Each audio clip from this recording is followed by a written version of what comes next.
Revenons à la clinique pour montrer comment ce produit affecte enfants, parents, équipe institutionnelle, psychothérapeutes, psychanalystes compris. Probablement parce que c'est un médicament qui s'adresse à l'enfant et parce qu'il porte aussi le nom d'amphétamine. 2 cas, d'autres en filigrane, Bastien et Jonas. D'abord, Bastien, un cœur qui bat trop vite. Il y a peu, Bastien, 16 ans, me parle de ses potes, avec lesquels il n'aurait plus de conflits violents comme c'était le cas 2 ans auparavant encore.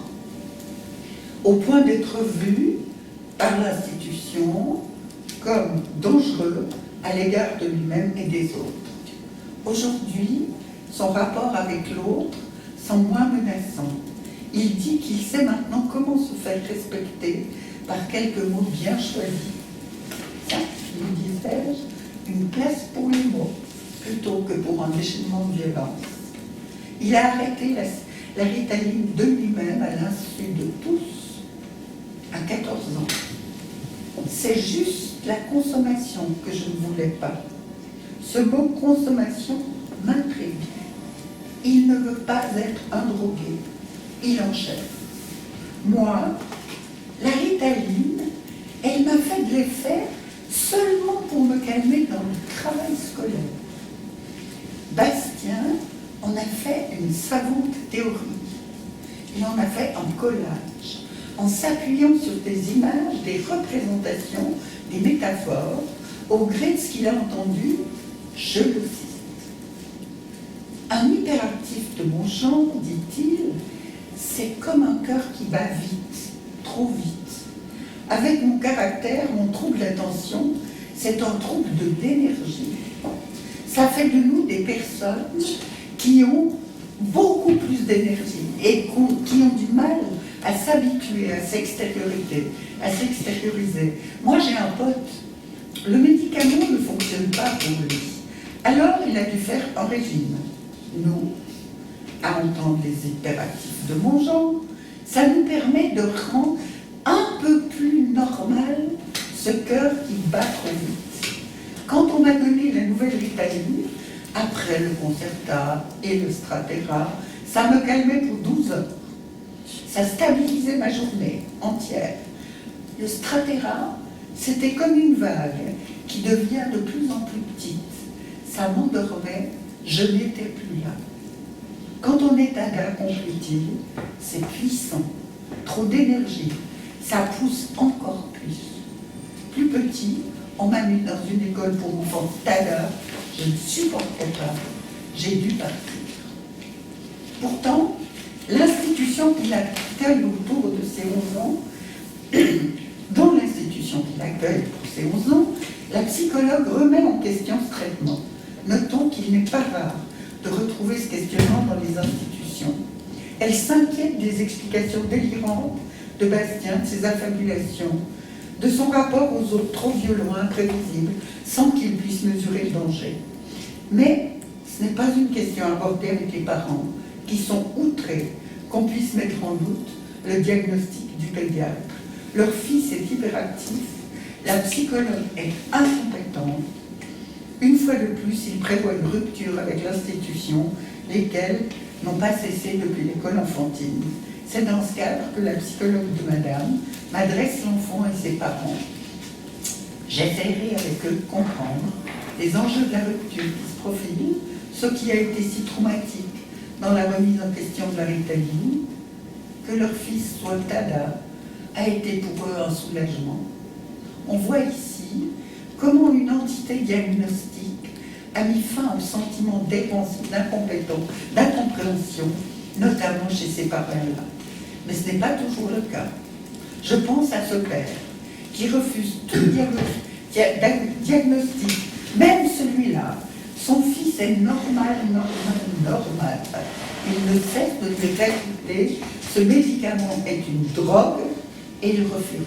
Il refuse catégoriquement de lui donner lui-même, que l'institution ou son ex-femme le fasse. Côté institution, Une des questions qui se pose à chaque fois qu'un événement déborde l'enfant, c'est d'abord celle-ci: l'a-t-il prise? Ne l'a-t-il pas prise? La ritaline et ses dérivés, ça ne joue jamais tout à fait. C'est pas tout à fait ça. D'où la question qui fait retour. Est-ce le bon traitement? Ça ne joue plus, ou pour une très courte durée. La ritaline, on le voit, comme prescription, est toujours interrogée, réinterrogée, remise en question, mise en doute, surtout quand les symptômes de l'enfant s'intensifient pour donner place à des moments d'angoisse, à la violence, à la destructivité. Alors ça angoisse. Est-ce le bon médicament? Se demande l'institution. Ne faudrait-il pas en changer? Ou n'est-ce qu'un moindre mal à accepter? Côté parents, donner la ritaline, c'est pouvoir donner, comme on l'a vu, un nom aux symptômes de l'enfant. Dans ces rudes moments, quand on ne sait plus y faire et que l'on est coupable. Tada, c'est le nom donné à ce qui affecte le corps, à ce qui se loge dans le corps, dans les gènes, dans un défaut de circulation dopaminique auquel on ne peut rien. C'est une distribution aléatoire qui n'a pas le nom d'une faute parentale. C'est un supportable contre l'insupportable. Oui, un insupportable. Il s'agit bien de cela, une confrontation à l'insu. C'est sûrement une des raisons qui fait que l'on continue à accorder à l'enfant ce temps de la psychothérapie chez nous. Je voudrais maintenant terminer par Jonas. Pour le suivre dans son long trajet avec la ritaline, je crois que Véronique Vaugru, comme on l'a vu tout à l'heure, nos collègues aussi, disait combien le médicament fait partie intégrante d'une cure, et pas seulement d'un produit injecté de l'extérieur. Le pédiatre prescrit la ritaline à Jonas avant ses 5 ans. Contrairement à sa sœur jumelle, Jonas ne peut rester à l'école enfantine. Son agitation épuise non seulement la famille, mais aussi l'école. On l'inscrit alors dans une petite école spécialisée où je le reçois, et plus tard au cabinet jusqu'à l'âge de 13 ans. Tout au long de ces années, j'aurai beaucoup de contacts avec les parents, surtout avec la maman. Elle viendra me dire les liens douloureux qu'elle entretient avec son fils, contre lesquels elle lutte et qu'elle remettra finalement en question dans une psychothérapie. Elle raconte qu'en attendant ses jumeaux, elle ressentait déjà un enfant plus agité dans son ventre. C'est le fils qu'elle désigne à la naissance comme l'enfant difficile. C'est lui, l'enfant qui pleure, qui ne dort pas, qui ne mange pas, qui ne laisse aucun répit. Elle n'a jamais pu aborder avec moi l'épisode de l'hospitalisation de Jonas vers l'âge de 2 ans à l'hôpital des enfants à Genève, où il est hospitalisé pour des contusions sans qu'on en connaisse la cause. La note hospitalière n'en dit rien de plus. La famille quitte Genève pour s'installer à Morges, où les parents ont ouvert un restaurant. Jonas et sa sœur sont confiés à des jeunes filles jusqu'à l'entrée de l'école enfantine. Jonas est un enfant intelligent. Sa maîtresse de l'école, dans la petite école spécialisée où il a été intégré, sa maîtresse de l'époque l'apprécie beaucoup. Il apprend très vite. À 6 ans, il sait lire, écrire. Cette rapidité intellectuelle la rassure. Elle arrive à ne pas entrer en conflit avec lui. Elle le laisse vaquer dans la classe, ce qui n'est pas toujours facile, surtout quand il faut l'arrêter et s'interposer quand ses comportements sont faits d'agression à l'égard des camarades ou des objets. Dès mes premières rencontres avec Jonas, il me questionne beaucoup. Il veut savoir ce que je fais. C'est quoi ce métier? Pourquoi j'ai un bureau rien qu'à moi? Et surtout, si les autres enfants qui viennent sont comme lui. Il investit tous les jours les jeux, m'en propose de son cri, les expérimente en me priant de me plier à ses règles à lui. Il termine ses séances en me demandant de lui lire un livre, voire deux, voire trois. Dans le rituel qu'il a instauré, il s'installe sur le canapé, prend mon bras, le passe derrière son épaule, et je dois lire les histoires qu'il a choisies. Et si ce sont les mêmes que la semaine dernière, je suis priée de les lire avec les mêmes intonations.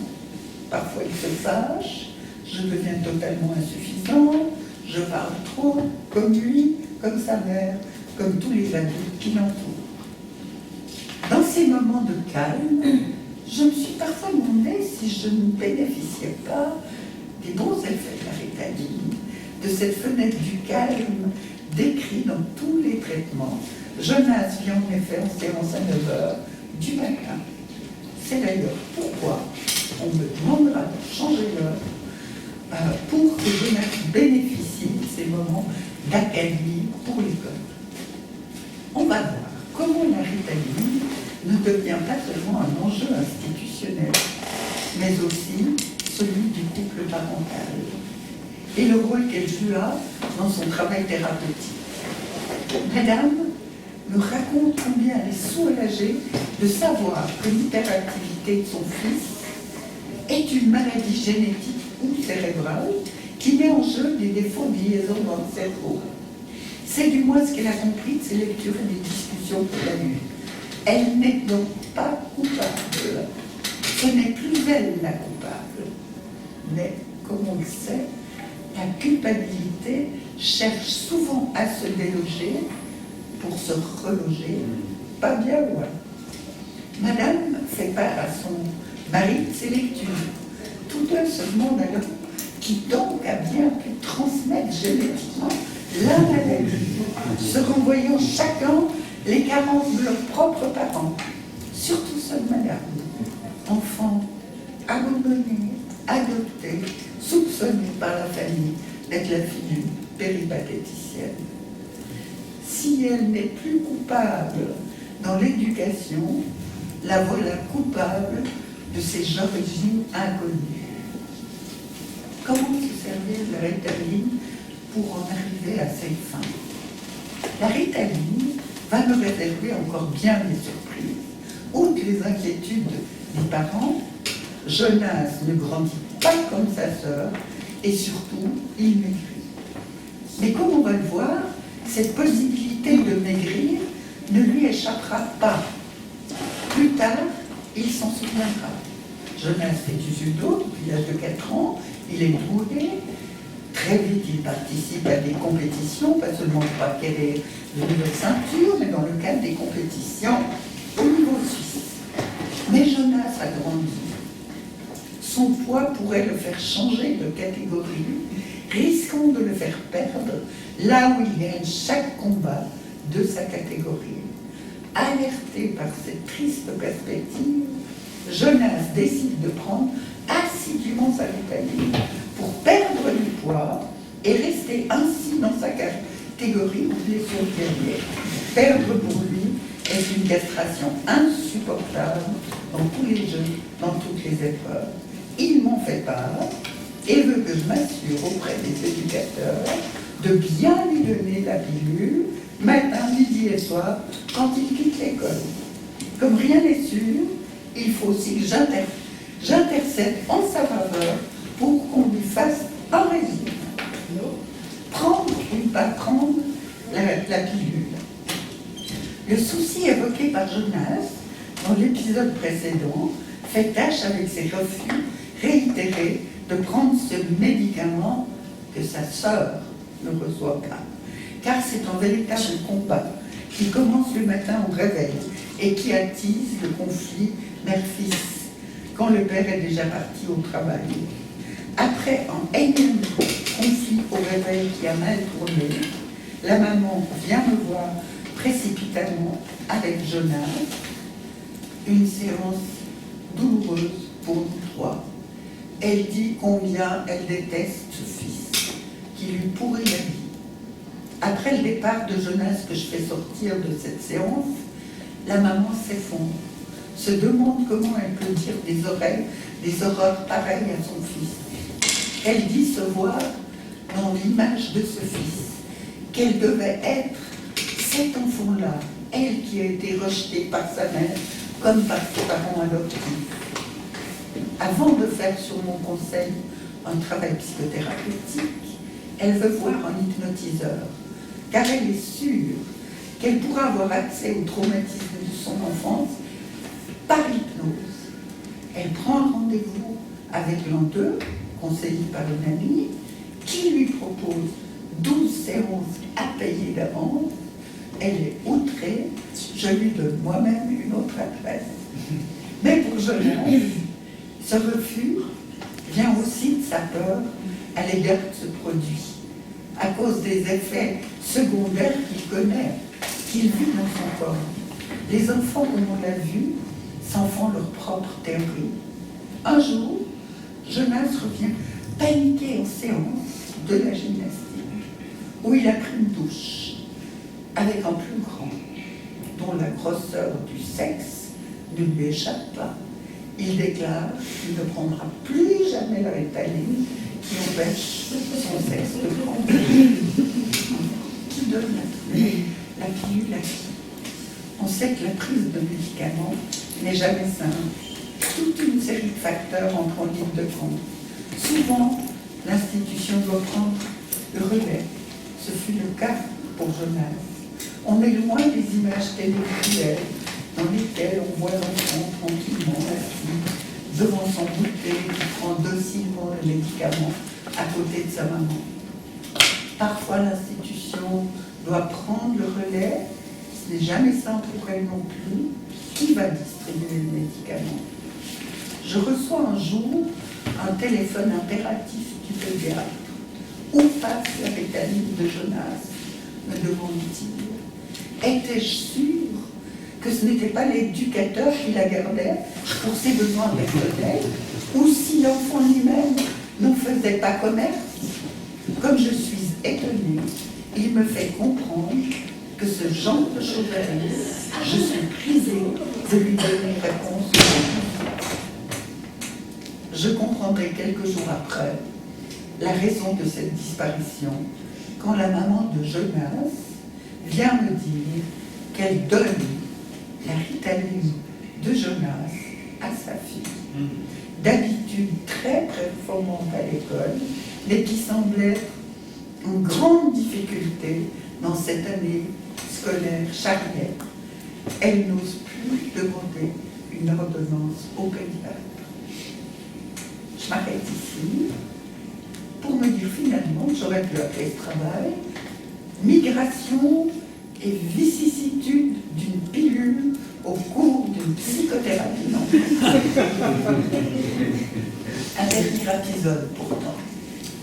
Jonas, à 13 ans, quand il nous convoque, le thérapeute de famille et moi-même, il nous s'assoit devant lui, dans les confortables fauteuils Le Corbusier.